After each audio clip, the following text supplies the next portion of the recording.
of this new digital world. Because we're talking about cloud. What does cloud do? It takes significantly out, it removes the costs of computing by centralizing computing resources. But now, if you're going to be asking all of these customers, when they're operating in each and every one of our countries, that they must be investing a data center there, you are actually working against the benefits, the very benefits of digitizing. So it is going to be critical that the people that are looking at this, they need to harmonize the thinking around the data privacy and thinking around data protection. And also think about how do you handle sharing of data across borders. We don't have to reinvent the wheel. You know, we're not the first people to have tackled this kind of a challenge. If you look at the European Union, they have already addressed this challenge. There was one of the panelists here this morning. She spoke, I think she was from the Netherlands. She spoke about GDPR, which is a common standard across all of Europe that addresses exactly this point. So we need to look at what they have. Certainly, if also look at NAFTA, they have addressed this question. Let us look at that and see how much of that we can bring into Africa to accelerate. You know, my worry is that when we're thinking about all of this, we are thinking it more in the bricks and mortar thinking. We are not even thinking about it from a digital perspective. It's going to be coming up much late, when in reality, we are, as technology, we are actually the enabler. We could be viewed as the enabler of this agreement. To make it to be even implemented faster, we need to think about it first. So my request is that let us not park outside the digital thinking. Let us bring it up front. Let's make sure that we think about these things. Also, let us not reinvent the wheel. We can learn from what some of the people that have done this thing before us. The last point that I would like to highlight to my colleagues here in South Africa is that I can see the enthusiasm that all of us have around this Africa Continent Free Trade Agreement. We are all embracing it. We love it. We are passionate about it. But at the same time, I'm also hearing some noises which say that we would like to make sure that when it comes to foreign nationals, we limit them, the sectors that are going to be operating in. And I'm like, really? If this is the thinking that we're having, do we really embrace the free trade or not? You know, we cannot have both of those things. We need to embrace it. If you're embracing it, you embrace it fully. So we really do need to make sure that yes, we may want to protect our local companies, but maybe protect them by helping them to be competitive instead of creating more blockages for trade. So that's my point. Thank you very much. And in fact, that point was raised in a previous panel, and it was also raised by the ministers here, in the sense that the effects, I mean, the World Bank with technocrats tend to measure the impacts of FTAs in what we call static effects, which is the effects when you lift tariffs, and dynamic effects, which is the new investment that is generated. And we have done some estimates, and the real beauty of this Africa FTA is precisely the dynamic effects, as the minister was saying, which means that most of the kind of activities and investors who are expected to turn their attention to Africa have not yet come, right? And this is important because I just want to let you know, we work in more than 105 countries, and the level of enthusiasm that we are seeing regarding the Africa FTA in the United States, in Europe, and in Asia is incredible. And to be honest, sometimes I was commenting to Minister Patel and Minister Dlamini Zuma that I see sometimes even more enthusiasm outside than inside. It's not that inside there's not, but they are really, really eager to come. But there's a little issue. They don't know Africa. They haven't come yet to Africa. And they will not come alone. They will try to work with you. So in that logic, I just would like to turn to the two last panelists, Jacques and Adrian. And it's very interesting because in the case of you, Jacques, you're CEO of Coca-Cola, which is a big multinational company. But at the same time, you have become local, right? Because you have to invest everywhere. So, and also it's a very interesting perspective in the sense that you deal with not so much as like digital data per se, but intangible products, however, that require services, that require digital technology. So it would be, and then in the case of you, Adrian, I understand you're an investor, and you also know these extra-regional investors who are paying attention to Africa, right? And this is an incredible qualitative shift from the outside, right? Because right now, the African market is kind of the game in town. So the question is that you are in how would you say, in a wave that if you know how to surf it well, you will be able to harvest huge benefits. And the key is, how do we leverage this agreement and this implementation as a signaling tool? So it would be great if you, probably we start with you, Jacques, in landing all these general ideas and enthusiasm. In how do you feel it on the ground? And how do we make this happen? It's a great question. Is it on? Is it? Yeah, it's on. That's a great question, Roberto. Thanks for that. Unfortunately, I'm not here to refresh at the moment the people with our beverages, and I'm going to share with you the opportunities of Africa. And this is an incredible big opportunity for Africa. So for us in the Coca-Cola world, we see the incredible benefits to the continent as a whole. And I think all business and governments across the continent in the 55 countries play an enormous role to cooperate on that. If you look at the challenges, I think in that lies the benefit and the opportunities and the upside. And I think if I call out, if you look at liquidity challenges we have in these markets, infrastructure that everybody mentioned, skills transferability, people transferability, the over-regulation that we find, the high taxes we're finding in some of these markets. I guess we're running out of time. Then in that, by cooperating and working together, there's a significant benefit for all on this continent. Because I think the whole idea is to create an inclusive growth so we can empower this whole continent and get the full potential of every single country collectively adding up to the total continent. One of the big opportunities I think that South African businesses have is to partner with businesses as we expand into the rest of Africa. We've been operating on this continent for slightly more than 90 years, and we have partners that sort of originated out of South Africa that walk the road with us into the future. And two of the panelists at the moment, these two of our key partners in the continent. And actually, as we progress and as we expand, we take them with us. And that's helping us to transfer the knowledge base that's in South Africa into these markets. But we always think in South Africa that all the knowledge is effectively in the southern point of Africa. There's an incredible amount of knowledge, expertise and experience north of South Africa. And I think if South Africa can learn from that and the north of Africa can learn from each other and we can start putting that to practice, there's an incredible benefit. And I think one of the big pieces that South African corporates are scared to partner with each other to go into the rest of Africa. And I think there's a huge opportunity to really aggressively pursue that into the future.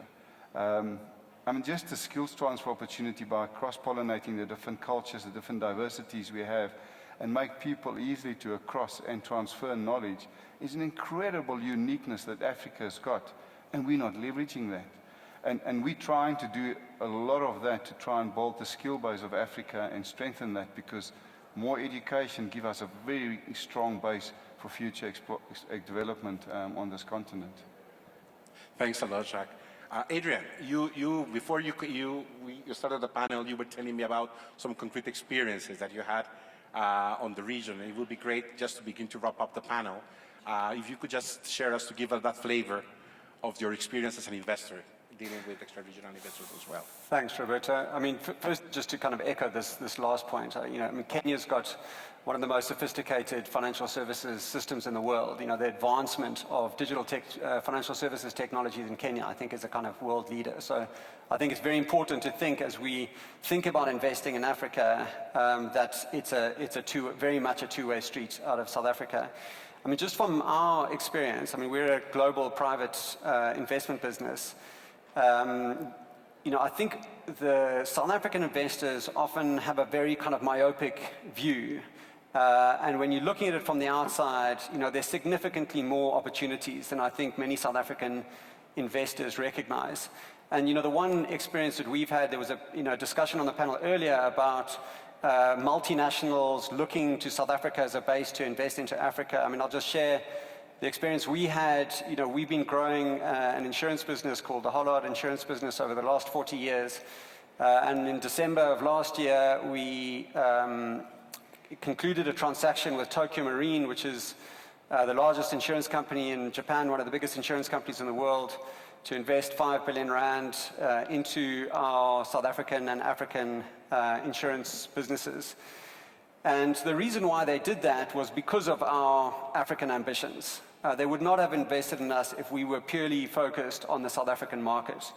And so I think that the opportunities that come with looking broader and outside of South Africa into other African countries, I think, is enormous. And what companies, big multinationals like that, bring is not just capital and balance sheet and so on. They bring skills, products, expertise, experience in other markets.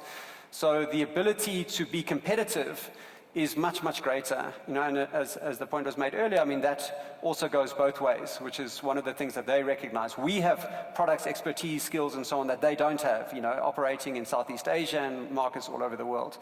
So I think that is a huge opportunity for South African businesses that are looking at, or either looking or currently engaged in the continent outside of South Africa. I mean, just one quick reflection on some of our other businesses that have invested significantly on the continent. Nando's is a restaurant business that we're invested in that has around 70 restaurants on the continent. We'll open another 20 restaurants in the next 18 months. And Beyond is a high-end adventure travel tourism business that has about 30 lodges. 80% of its business is outside of South Africa. These businesses have significant ambitions to grow their African footprint. I would say that the largest constraint to that is the flow of products across the continent, the restrictions, the time delays, the costs, the uncertainty. I mean, to give you one example, a lodge that we built in Tanzania, it took us 12 months to supply the furniture and fittings and so on out of South Africa that we needed to open that lodge.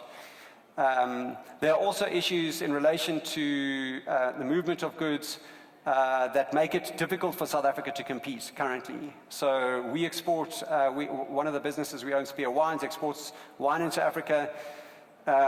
We can't compete with Chilean wine in Kenya because their tariffs with Chile are lower than the tariffs with South Africa. And so, if you think about the opportunity that is represented by the African Continental Free Trade Agreement, if you begin to resolve some of these significant constraints on investment and the flow of goods and services across the continent, I think the opportunity is massive. And certainly, from our perspective, we see Africa as a giant rising. And, you need to take a long-term view. There's cycles, the ups and downs. It's not going to be linear. But we have enormous confidence in the investment opportunity and the opportunity to grow people and businesses on the continent. Thank you very much. We are being informed by the organizers that time is running out. I just would like to, in addition to thank all the panelists, I just would like, to commend you, coming from outside the Africa region, and thank you for your example. Thank you for coming together. Thank you for being optimistic. And I really hope that the best times are yet to come. It will not be easy. We will try to work together. But I hope that in 5 years, we can have another investment conference and begin to talk about the success stories that the Africa Continental FTA is bringing to everybody. So thank you very much. A big round of applause to the panelists, please. And thanks to all of you.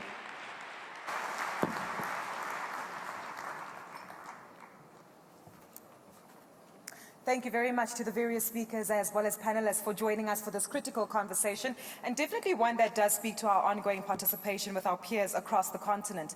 Whilst we boldly and very confidently do refer to South Africa being the most industrialized economy on the continent, we also need to be mindful of the fact that, similarly to the African proverb, that if you want to go quickly, go alone. If you want to go far, go together.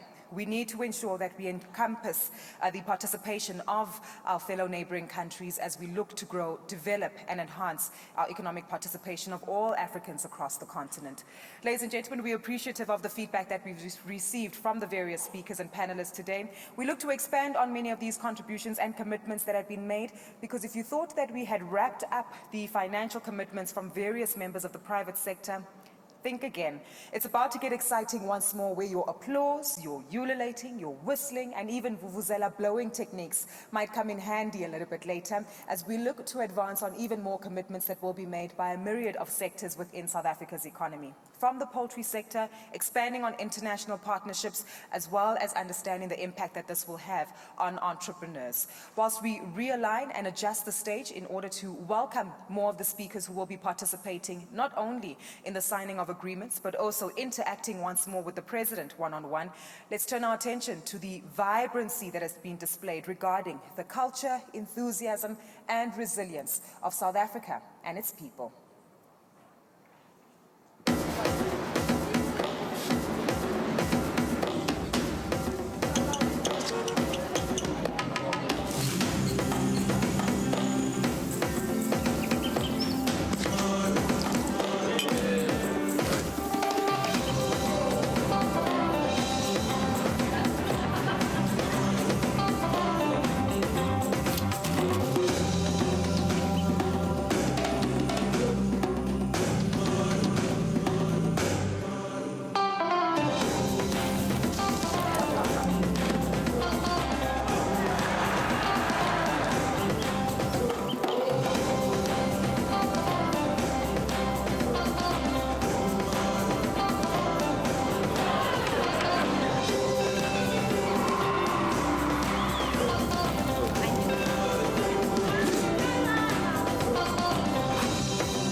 Indeed, displaying the vibrancy and, of course, excitement that we share, I think that does deserve a round of applause. You can go ahead and acknowledge that. And certainly does speak to the ethos of what it is that we're investing in, because whilst we will continue to quote numbers and billions of rands that will be committed here today, one thing that is quite important is that we need to ensure that it's not just about the financial capabilities. But when someone entrusts you with their capital, not only are they looking for a return, but most importantly, putting their trust in individuals, and as such, looking for a positive impact in the society and environment within which they're investing in. So whilst we bear in mind that we have come here representing 1,500 delegates who are present here in the room, companies from across the landscape and field, different sectors, various parts of South Africa's economy, but let's not forget that we're also speaking on behalf of a good 57 million South Africans who also need to participate in the economy, and also bearing in mind that given that we are leaders on the continent who look to advance with our peers, we're speaking for another billion plus individuals across the continent. So it speaks to investment in our people, it speaks to investment not only in our sectors, but most importantly, making sure that the intergenerational crosses do continue to take place from a skills point of view and ongoing investment. Well, ladies and gentlemen, for the moment, we are anticipating the arrival of the President, who will join us shortly. I am awaiting feedback in that regard, and once he does make his way through, we will ensure that the President moves promptly towards the front of the stage, as we have a variety of companies who will be making their ongoing commitments to give us some feedback with regard to the commitments and financial advancements that they look to make, not only in South Africa, but that will benefit the rest of the continent. It's exciting to see that there's a wide and diverse audience that's participating here today. And another element that often comes to mind is this demographic dividend, right, that the continent has. Some call it a youth bulge, some call it demographic dividend, but ultimately, given that more than 2/3 of our population is below the age of 35, it's important as well that we look to encourage and drive the participation of the youth within South Africa's economy, and also broadly impacting on the continent at large.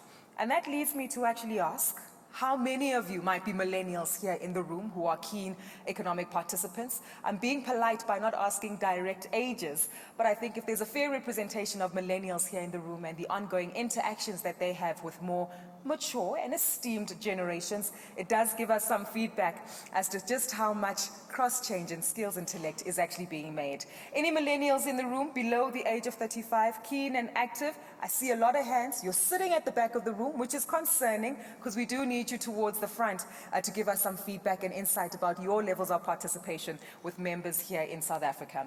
But as you are representing a very key and critical part of South Africa's population, we trust that as young, dynamic individuals who are representing South Africa's economy, that you'll continue to take this message outside and drive the encouragement of many more participants who are present here today.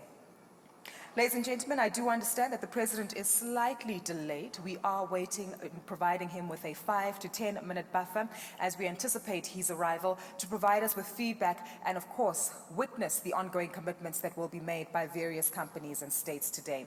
I do also just want to alert you to the ongoing events that we have for this evening.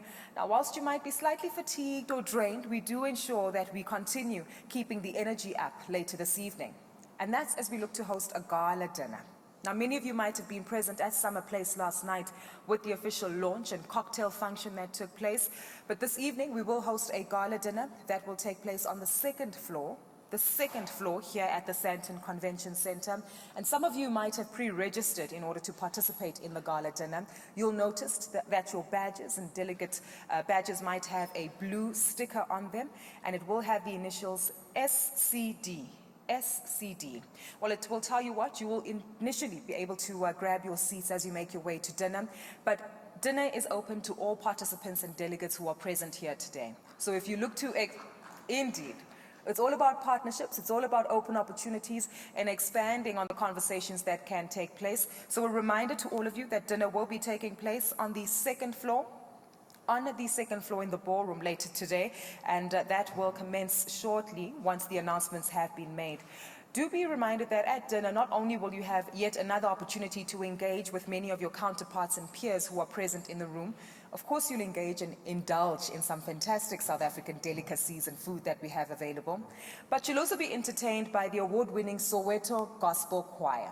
And that's important because earlier on we also had a conversation around the creative economy space, which profiled artists like the likes of Black Coffee, as well as Pepsi Nokwane, who was also part of the participants on the panel.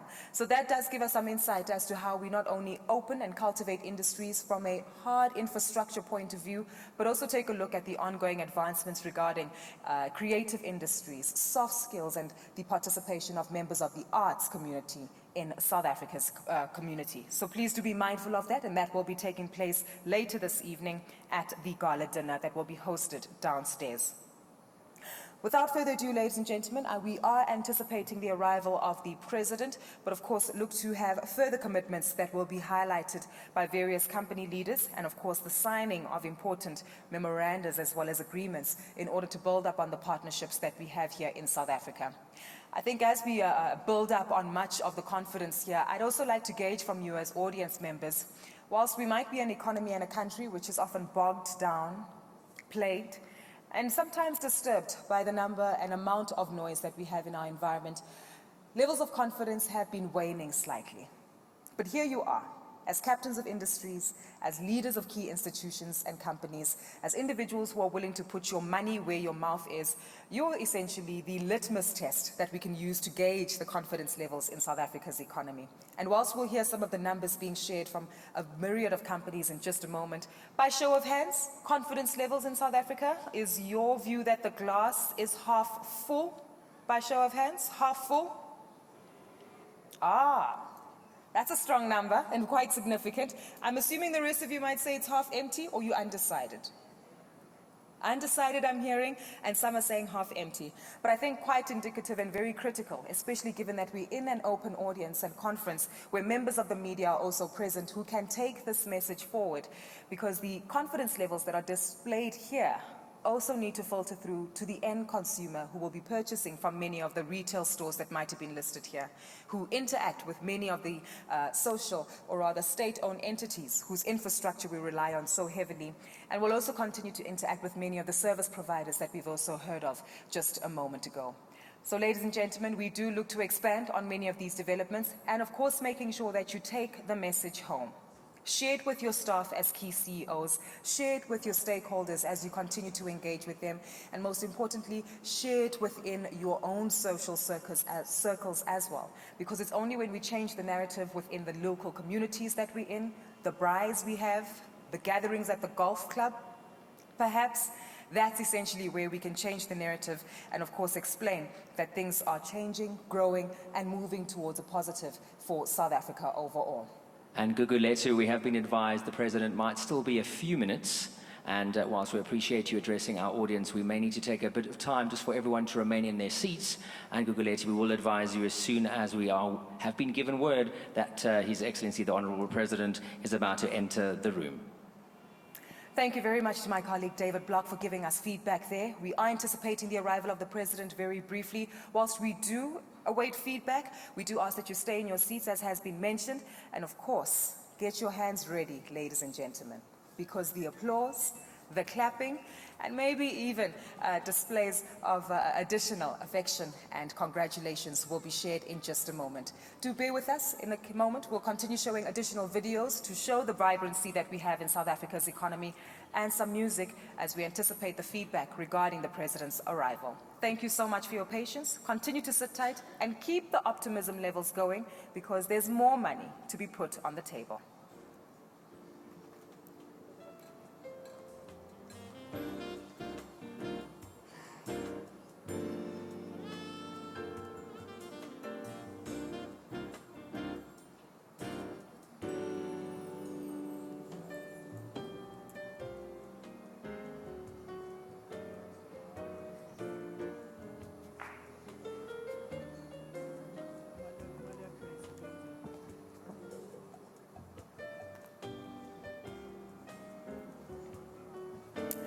Ladies and gentlemen, while we didn't have to wait too long, please acknowledge and rise as we welcome back to the front of the stage the President of the Republic of South Africa, His Excellency Cyril Ramaphosa.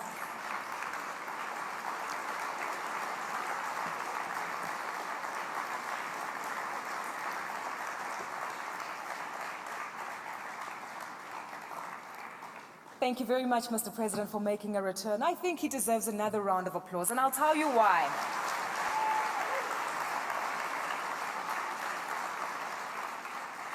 Thank you very much as you claim your seats once more. I'll tell you why the President deserves another round of applause. Many of you might be able to fast track to a little over a year ago where the appointment of the President took place and there were headlines going about regarding Ramaphoria, Ramaphosa and euphoria placed together.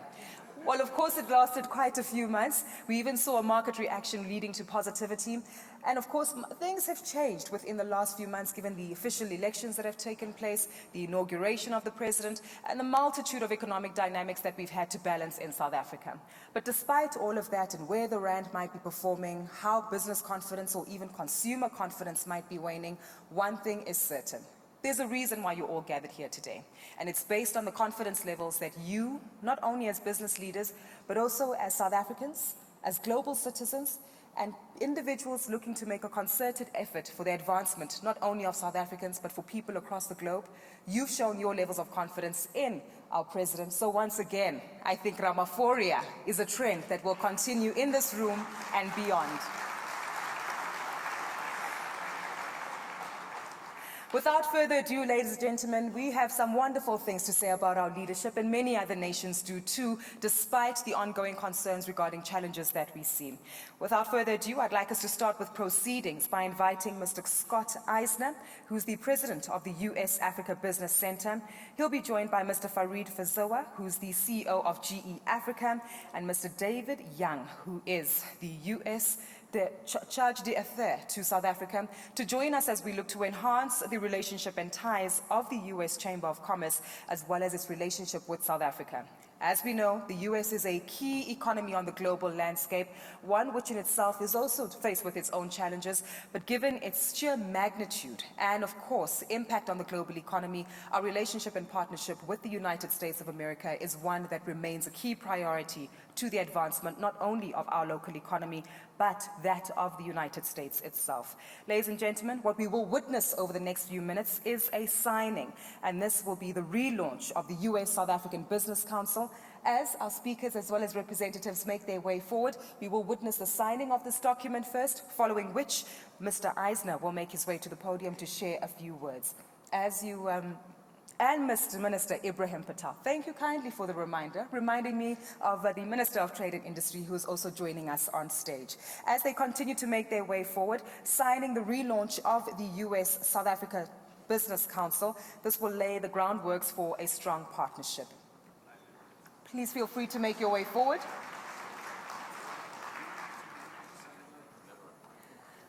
Please feel free to make your way forward as the documentation is being presented and pens are made available. Now, this particular relaunch, ladies and gentlemen, does look to bring together the business communities of the United States and South Africa, and it will be the advocate for growth and development, for trade and investment between these two countries. The Council should also serve to develop what is already strong, as well as find new pathways to collaborate, as well as grow a lot closer.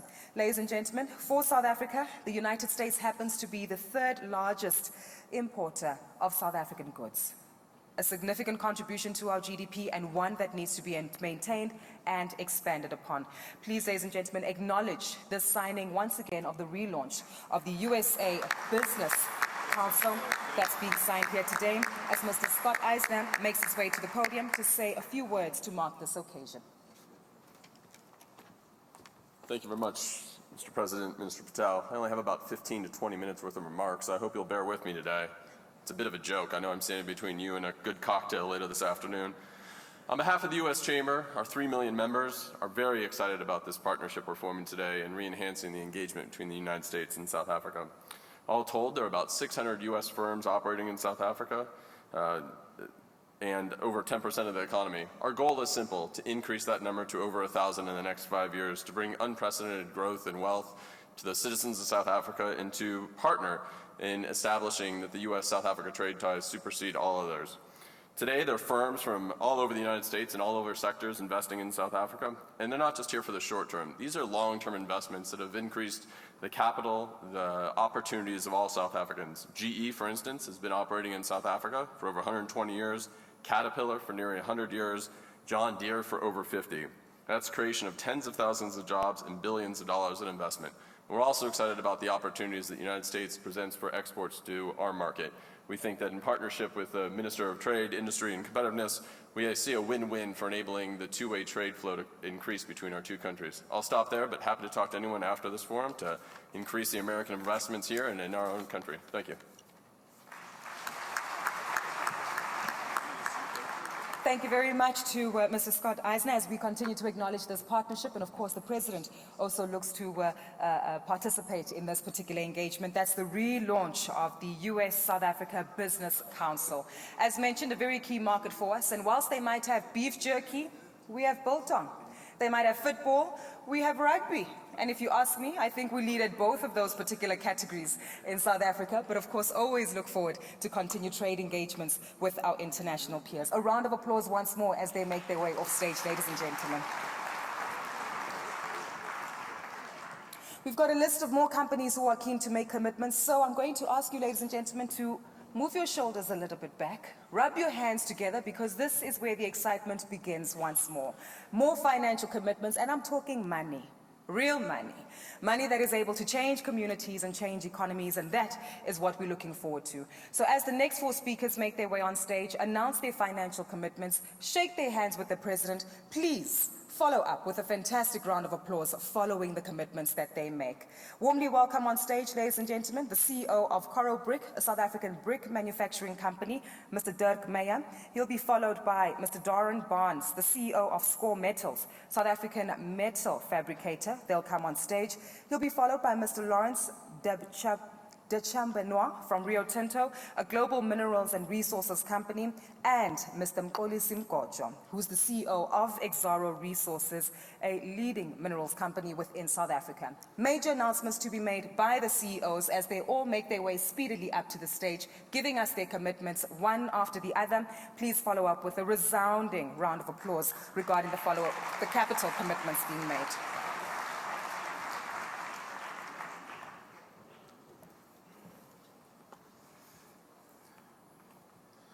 Honourable President, honourable guests, ladies and gentlemen, good afternoon.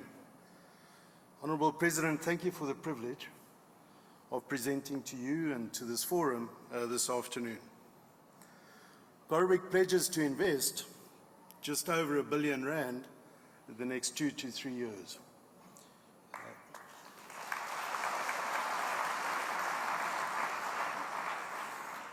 Gorebrick is a private South African business. We are a national business, and in fact we've been supplying bricks to South Africa for nearly 120 years. And Honourable President, you'll be pleased to know that the very walls of this building are built with Gorebrick bricks, so you are in secure hands. Our Gorebrick share equity is fully representative of all South Africans. In fact, we have a Gorebrick staff trust with nearly 2,000 beneficiaries who collectively own 26% of Gorebrick. That trust is unencumbered by debt. So consequently, when dividends are paid, every single one of our employees receives the benefit of that dividend. Honourable President, we've already spent 500 million rand in the last 14 months for the development of a new world-class brick factory in Gauteng. And another 300 million rand will be spent during the course of 2020 to complete that project. Over 1,000 jobs have been created during the 2-year construction phase. And what's more, renewable energy ultimately will supply nearly 20% of the power required in that factory. We have trained members of the community around us, and in fact they are helping us build the new factory. In 2021, 2 new jobs will be created by these investments. Our shareholders are South African, our customers are South African, and the benefit of these investments will accrue to South Africa. Honourable President, if I may be so bold, we thank you for today, and we look forward to seeing you at the new factory opening towards the end of next year. Thank you.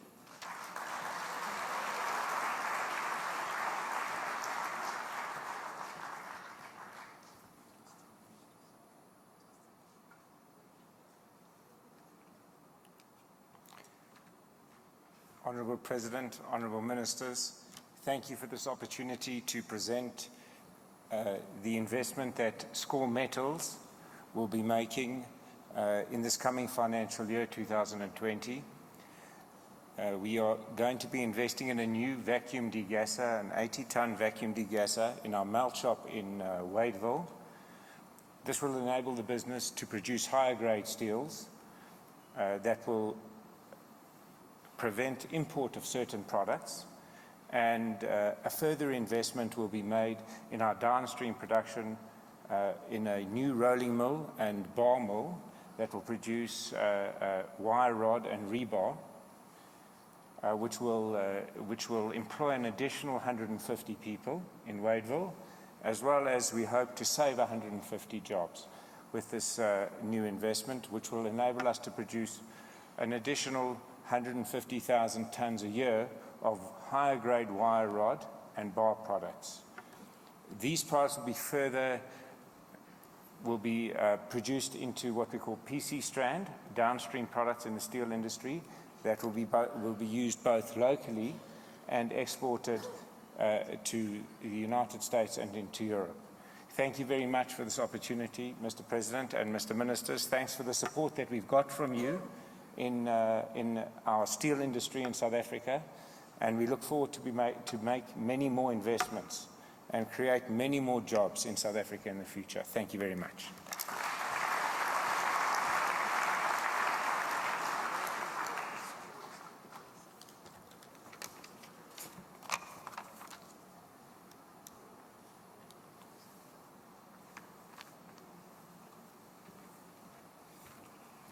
Honorable President, esteemed ministers, ladies and gentlemen, on behalf of global mining company Rio Tinto, I'm delighted to share the stage here today with other proud investors in South Africa. We've been in South Africa for a long time. We've been in KwaZulu-Natal for a long time, and we're committed to continue investing in the region. We have invested over time hundreds of millions of rands into existing operations. We've created a beneficiation plant at our site in Richards Bay. Today, I'd like to announce an additional investment of 6.5 billion rands into Richards Bay Minerals. To underpin this investment, we signed recently a procurement principle agreement with our host communities that ring-fences about 1 billion rands for local businesses, creating new opportunities and jobs in our local communities. This investment will create over 1,000 construction and related jobs over the next 32 months. And more importantly, it will ensure that we continue to contribute to the growth of Richards Bay, the growth of KwaZulu-Natal, and most importantly, South Africa in the years and decades to come. This success is only possible as a result of a true partnership between ourselves, the government of South Africa, the DMRE, the KZN provincial governments, and our host communities.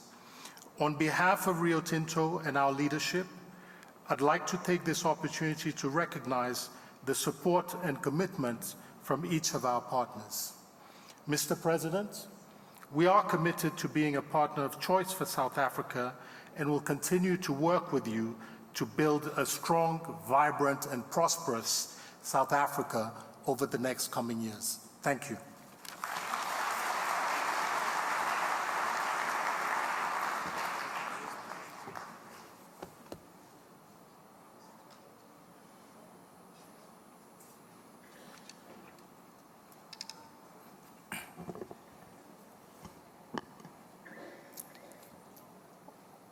Honorable President Ramaphosa, honorable ministers present here today, esteemed guests, it is with a strong sense of purpose and citizenship that Exxaro Resources is committing 20 billion investment, which we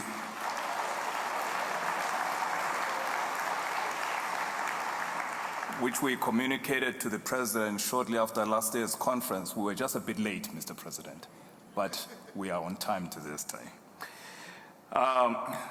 This is for our mining operations and also investments in renewable energy. We do have a past of investing quite large sums of money to support South African economy. Back in 2012, we spent 10.5 billion to expand our mining operations to support Medupi power station. In relation to the 20 billion pledge to date, we have already spent 11 billion, Mr. President. And by the end of this year, we are going to be spending as much to ensure that